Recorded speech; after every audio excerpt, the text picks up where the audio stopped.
E Geraldo Alckmin foi vaiado nesta quinta-feira durante ato de apoio a Lula em Natal. O público, formado por petistas e militantes do PSB, PCdoB e PSOL, vaiou o ex-governador de São Paulo 2 vezes. A primeira quando teve o nome anunciado e a segunda quando discursou. Tanto o mestre de cerimônia quanto Alckmin precisaram iniciar as falas rapidamente para abafar as vaias. Acompanhe. Alckmin! Geraldo Alckmin!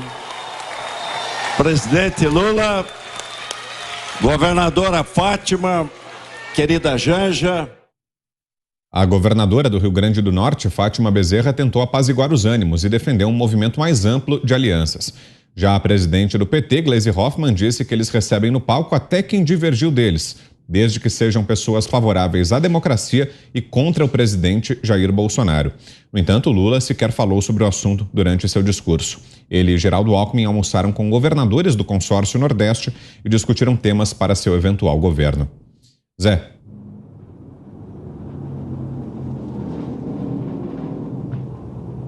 Olha, primeiro, esse consórcio do Nordeste é que está entrando no Supremo Tribunal Federal contra a lei aprovada no Congresso, proposta pelo governo, que define ali limites na cobrança do ICMS.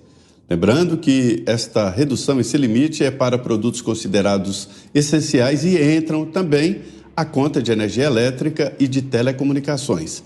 O ex-presidente Lula está se aliando às pessoas que estão contra o presidente Jair Bolsonaro. Não pode existir uma bandeira de campanha para a presidência da República do contra. O Lula está sendo cobrado para apresentar efetivamente propostas de governo. E não se iludam, o governo que qualquer presidente vai pegar a partir de janeiro será totalmente diferente dos últimos governos. Inclusive o próprio presidente Jair Bolsonaro, que vai reassumir em 1º de janeiro sem esta ameaça de uma pandemia e sem também, talvez, a guerra entre Rússia e Ucrânia, que paralisou parte importante do mundo. Esses discursos do ex-presidente Lula são uma demonstração clara de que é uma tentativa de chegar ao poder pelo poder. E esta relação dos petistas com o vice Geraldo Alckmin, além de ser uma falta de respeito, né? Afinal, os dois estão casados. Lula está casado no casamento com a Janja, mas na política com Geraldo Alckmin. E casado de papel passado mesmo. Isso é oficial.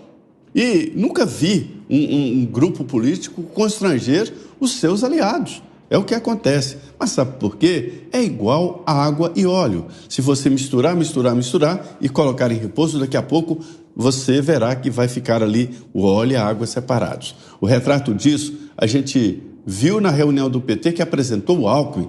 Os tucanos ali num cantinho, envergonhados, com quem, olha, eu estou aqui, mas não sou desse grupo não, tá bom? Quer dizer, isto aí é a demonstração clara de que há uma diferença muito grande e são duas figuras totalmente desajeitadas, que não combinam, daí esse susto que o Brasil teve com esta união despropositada.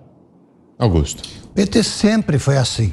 Em 1989, quando começou o segundo turno, a disputa do segundo turno entre o Lula e o Collor, eu vi uma cena constrangedora no comício do Pacaembu. Chegaram, o comício já estava em curso quando chegou um grupo de políticos do PSDB para apoiar o Lula oficialmente. Então estavam lá Mário Covas, Fernando Henrique, todos os grão-tucanos, né, como se chamava ali na época. Eles foram vaiados. Eles tiveram que passar o comício, nem discursaram, eles ficaram na parte de trás. Bem feito, né? Tomaram essa decisão também, embora a alternativa não fosse lá essas coisas, mas eles não discursaram e ficaram na parte dos fundos. Lá no fundo, para nem ser fotografado, para escapar de vaias. O aceita, que é o PT, não aceita ninguém que não seja de confiança, da confiança deles. E eles não confiam em nenhum outro, que venha de outro partido. Quando a Dilma sofreu impeachment, imediatamente começou o Fora Temer. Eles tinham, em tese, ajudado a eleger o Temer. E vocês têm dúvida de que, se vingar, né, a esperança biológica do Alckmin, no primeiro dia do governo Alckmin vai começar o fora Alckmin por parte do PT? Eles nunca cedem à cabeça da chapa. É sempre o segundo, né, o complemento que eles negociam. Então o PT é assim mesmo. Agora o Alckmin merece, né? Até que ele aprenda pelo menos a letra da Internacional Socialista e pare de dizer Brasil como o Getúlio Vargas. Então, até lá é para passar vergonha, não? Usa. O Geraldo Alckmin precisa saber que mentir é para profissional. Ele ainda é um amador. Ele veio com essa, né? Ele veio com essa novidade de que o PT é a saída democrática. Ele está mentindo. Todos sabem qual é a posição dele. Ele já tinha chamado o Lula de ladrão, dizendo que o desejo de candidatura em 2018 era um desejo de volta à cena do crime. Ele sabe muito bem o que aconteceu, conhece muito bem os crimes cometidos pelo Lula e pelo PT e se desmoraliza ao vivo. Não tem escapatória, não tem aí meia-verdade, não tem um rebolado político que dê jeito. Ele está se associando a quem ele sabe que é criminoso. Ele está se associando a quem ele já acusou de ter cometido crimes sentenciados. Isso é uma desmoralização. E, evidentemente, que ele representa, o PSDB também é um lixo de partido, e sempre foi. Também tem lá o seu parasitismo, etc. Mas hoje está meio na moda dizer que são partidos siameses. Na realidade prática, não foi bem isso que aconteceu. Foi sob governos, né, de integrantes do PSDB, que, volto a dizer, é um partido também fisiológico, cheio de vaidosos, mas que deu espaço para agendas de responsabilidade fiscal, tanto no governo federal quanto em São Paulo. Boa parte do que se tem hoje de fundamentos da economia, de organização fiscal, de redução do Estado, já citei hoje aqui, tem a ver com gestões de aliados do Alckmin, do Fernando Henrique. Estavam aí, o ministro Paulo Guedes sabe disso, né? Estavam aí dando espaço para quem sabe fazer, não os fisiológicos do PSDB, mas para quem sabe fazer, que aparece de vez em quando, como aparece agora nesse momento. E aí, evidentemente, que o que aconteceu aí foi uma surra no PT. O PT ficou a pão e água. O Lula achou que seria eleito ali depois do impeachment do Collor. E veio o Plano Real. E o Lula teve que esperar 10 anos. E teve que esperar 10 anos porque se fez uma reforma importante.